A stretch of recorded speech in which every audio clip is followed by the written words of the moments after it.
তো গাইস দেখো এই হচ্ছে লজ্জাবতী গাছ। দেখো লজ্জা পেয়ে পাতাগুলো কেমন জড়িয়ে যাচ্ছে, দেখো দেখেছো?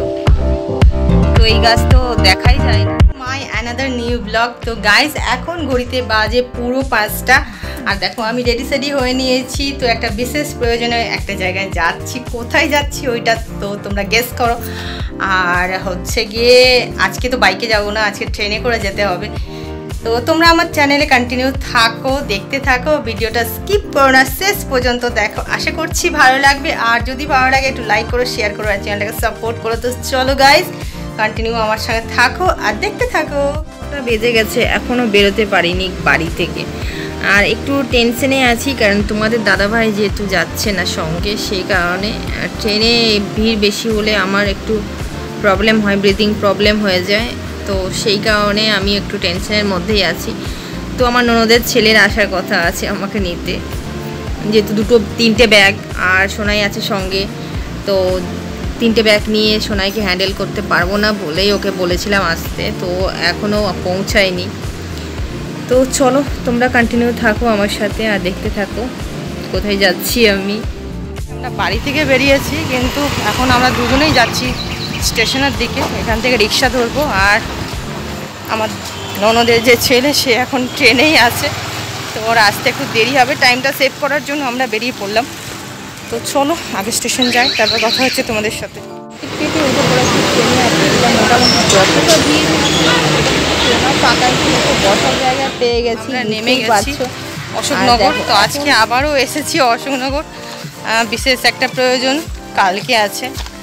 তো সেটা কি সেটা তোমাদের কালকেই জানতে পারবে।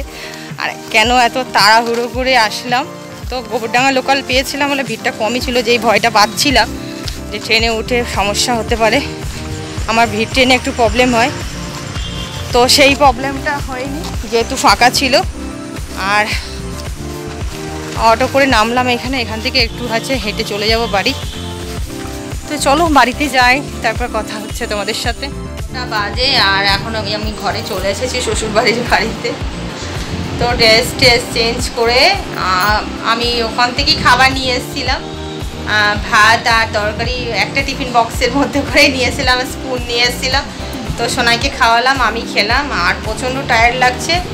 তো এখন আপাতত ঘুমিয়ে পড়ছি, আবার কথা হবে কালকে তোমাদের সঙ্গে। আর কি কারণে এসেছি সেটাও কালকে জানাবো, তোমরা ওয়েট করো আর আমার চ্যানেলে কন্টিনিউ থাকো। Hello guys, good morning. তো এখন ঘুরিতে বাজে 10টা। তো আমি এত টাইম কখনোই শুই না। কালকে অনেকটা ট্রেন জার্নি করে এসেছিলাম, আর সকালে যেহেতু কাল 5টায় উঠেছি, আর ট্রেন জার্নিটা আমার বেশ খুব একটা শ্যুট করে না। তো শুতে শুতে 1টা হয়ে গেছিলো, সেই জন্য শরীরটা ভীষণ ক্লান্ত লাগছিলো। আর কোথা থেকে মশা ঢুকেছে অল আউটে, মশাগুলো মরছিল না। তো প্রচণ্ড মশা কামড়াচ্ছিল রাত্রে, সেই জন্য ঘুমাতে পারি নাই। তো এই সকালের দিকে একটু ঘুমিয়েছি বলে আজকে একটু লেট হয়ে গেল। তো চলো আজকের ব্লগটা এখান থেকে স্টার্ট করলাম। তো কেন এসেছি আমরা এখানে দুজনে অবশ্যই তোমাদেরকে জানাবো, তোমরা কন্টিনিউ থাকো। দেখো এখন রেডি হয়ে যাচ্ছি গোলবাজারে বেশ কিছু কাজ আছে। দুটো শাড়ি নিয়ে এসেছি, ফলস নেব, ফলস পার, তো সেগুলো বসাবো। আর রাস্তায় যেতে যেতে একটা দারুণ জিনিস দেখেছি, তো তোমাদেরকে সেইটা দেখাচ্ছি। তো দেখো এই হচ্ছে লজ্জাবতী গাছ। দেখো লজ্জা পেয়ে পাতাগুলো কেমন জড়িয়ে যাচ্ছে, দেখো দেখেছো? তো এই গাছ তো দেখাই যায় না, রাস্তায় যেতে যেতে দেখলাম, তাই ভাবলাম তোমাদেরকে শেয়ার করি।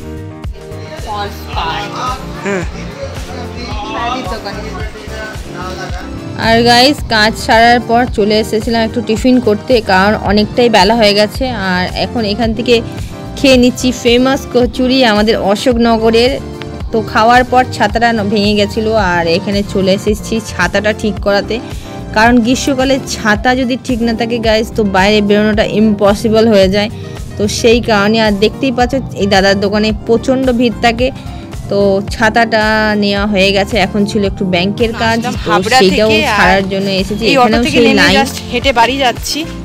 পুরো 3:30 বাজে কাজ শেষ করতে করতে। তো আরও 2টো কাজ এখনও হয়নি, আজকে আর হবে না গাইস। তো ব্লগটা অনেক বড় হয়ে যাচ্ছে, সেই জন্য এই ব্লগটা এখানেই শেষ করছি। আর নেক্সট ব্লগে জানাচ্ছি তোমাদেরকে যে কী কারণে এসেছি। তো চলো টাটা। ভিডিওটা ভালো লাগলে একটু লাইক শেয়ার সাবস্ক্রাইব করে দিও।